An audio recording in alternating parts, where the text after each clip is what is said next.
He entered the world so small that doctors doubted he would live. Bill Shoemaker later became the measuring stick for American jockeys in the 20th century. Under 5 feet and under 100 pounds, he rode with quiet hands and perfect timing in crowded fields and tight turns. When he retired, he had 8,833 wins. The horses he guided had earned more than $123 million. He also captured 11 victories across the Kentucky Derby, the Preakness Stakes, and the Belmont Stakes. How does a man that small control a thoroughbred at full speed and turn inches into history? The answer starts before he ever touched a saddle. Bill Shoemaker was born in Fabens, Texas in 1931. He arrived far too early and weighed less than 2 pounds by some accounts, so fragile that doctors doubted he would survive. His family fought for warmth and time. A well-known story says he was kept close to heat in a shoebox, a detail that later fit his nickname, the Shoe. His parents separated, and when he was around 10, he moved to California with his father. There, horses were not a hobby. They were work. He mucked stalls, carried feed, and learned to read a horse through its ears, its breathing, and its balance. He spent dawns at the rail watching workouts, learning that winning starts with patience, then one clean move late. By his mid-teens, he could gallop in the morning and keep his weight steady. Trainers noticed the calm kid who never wasted motion. The next step was the races. In mid-century racing, size still shaped reputation. A jockey was expected to be light, but also strong enough to keep a high-strung thoroughbred focused when the pace got hot and the pack got tight. Shoemaker looked like the wrong answer. Under 5 feet, he was the kind of rider people assumed would be pushed around, lose position, or panic in traffic. He did the opposite. He learned that control did not come from force.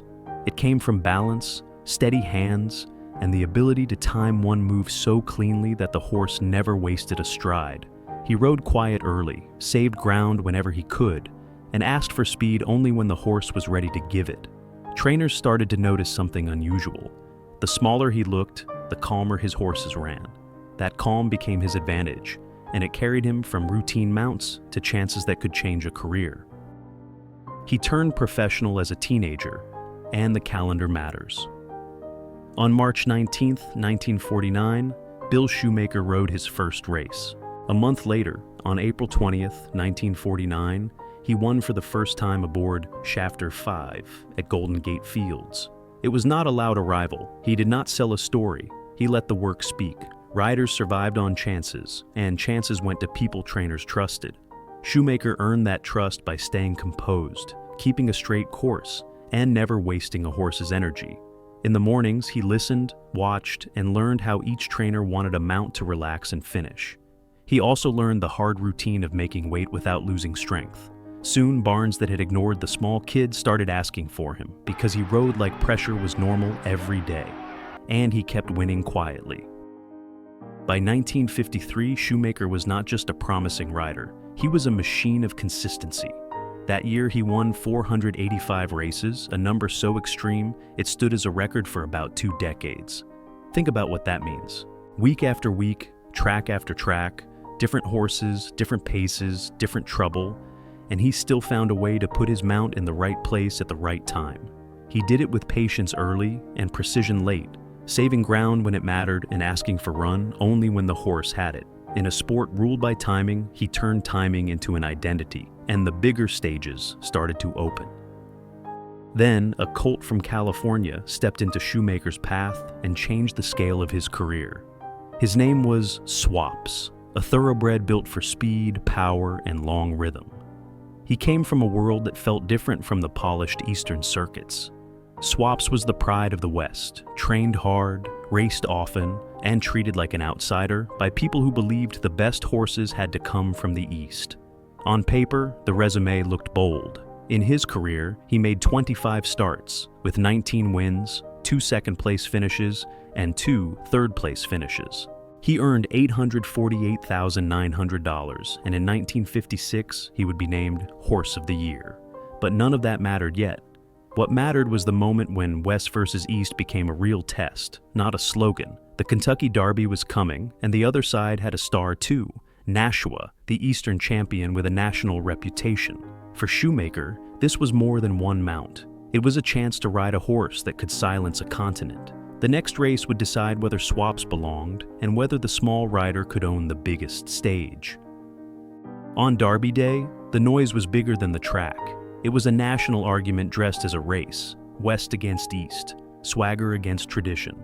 When the gate opened, Shoemaker did not ask swaps for everything at once. He wanted a clean break, a steady line, and a rhythm that could last. Swaps left sharply and settled, not fighting the reins, not wasting energy. Down the backstretch, Shoemaker kept him in a spot where he could breathe, close enough to see targets, far enough to avoid getting boxed in. The pace tightened and the field began to bunch. This is where small riders get swallowed. Shoemaker stayed patient and saved ground, letting others spend their horse early. Around the far turn, he shifted his weight, kept his hands quiet, and began to let swaps lengthen his stride. No panic, no flailing, just a clear signal and a straight course. Turning for home, swaps answered. The colt surged into the stretch and carried that long, powerful run past the pressure. In the final furlong, the argument ended. Swaps won the Kentucky Derby, and Shoemaker won his first Derby with him. In one afternoon, the smallest rider on the grounds proved he could control a thoroughbred at full speed. The victory did not just crown a champion, it announced a partnership. And it told the sport that greatness could come from the West, and from a man who looked too small to matter. The Derby win was only the beginning. In 1956, Swaps stopped being a regional hero and became a national reference point for speed. He set a world mark at 1 mile in 1 minute and 33 and 1/5 seconds. He set another at 1 mile and 1/16 in 1 minute and 39 seconds. At 9 furlongs, 1 mile and 1/8, he matched the world mark in 1 minute and 46 and 4/5 seconds. Then he carried that pace to 1 mile and 5/8 in 2 minutes and 38 and 1/5 seconds. Shoemaker rode with the same calm hands, letting the colt relax early and lengthen late. During that season, Rex Ellsworth sold half of Swaps for $1 million, then sold the remaining half for another $1 million. It was a headline price that showed how rare this talent was. Then, in October, training went wrong. Swaps fractured a cannon bone, the long bone above the hoof, and his racing career ended. The rise was swift, the ending sudden, and Shoemaker had to keep climbing without the partner who launched him. 2 years after Swaps, Shoemaker met the cruelest lesson in racing. The Kentucky Derby of 1957 put him on Gallant Man, a brilliant colt with the finish to win. Shoemaker placed him perfectly and turned for home with daylight. Then, near the 1/16th pole, he mistook the marker for the finish line. He rose in the irons a fraction early and eased his drive. That fraction was enough. Gallant Man lost momentum.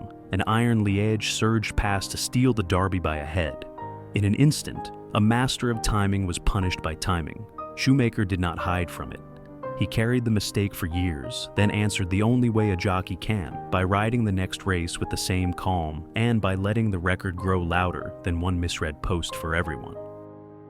After Swaps, Bill Shoemaker did not fade. He multiplied. Year after year, he kept showing up in the winner's circle with different barns, different horses, and different race shapes. He could rate a horse, meaning he kept the early pace under control, then asked for speed only when it mattered. He saved ground along the rail, slipped through traffic, and never wasted a stride. In September of 1970, he won his 6,033rd race and passed Johnny Longden for the all-time record. That was not a milestone. It was a new ceiling for the profession. By the time he retired, the count had grown to 8,833 wins. He led North America in earnings 10 times and in wins 5 times, a rare feat. Across the Kentucky Derby, the Preakness Stakes, and the Belmont Stakes, he earned 11 victories. The horses he guided earned more than $123 million in purses. One small rider became the standard, not by one miracle afternoon, but by decades of perfect decisions under pressure at full speed. Most champions peak young. Shoemaker peaked again, when many riders are long retired. In 1986, at age 54, he climbed aboard Ferdinand for the Kentucky Derby. The plan was simple to say and hard to execute. Save ground, meaning stay close to the rail so the horse runs the shortest path. Settle early, meaning let Ferdinand breathe instead of fighting for the lead. Then, when the field tightened, wait for a gap that lasts only seconds. Shoemaker rode like he was reading the race 2 strides ahead. He kept Ferdinand covered, slid inside, and asked for run only when the colt was balanced. In the stretch, the move looked effortless, but it was built on patience and nerve. Ferdinand won, and Shoemaker became the oldest jockey to win the Derby. People remembered the mistake from 1957. He answered with a ride so clean that even rivals called it the lesson in restraint.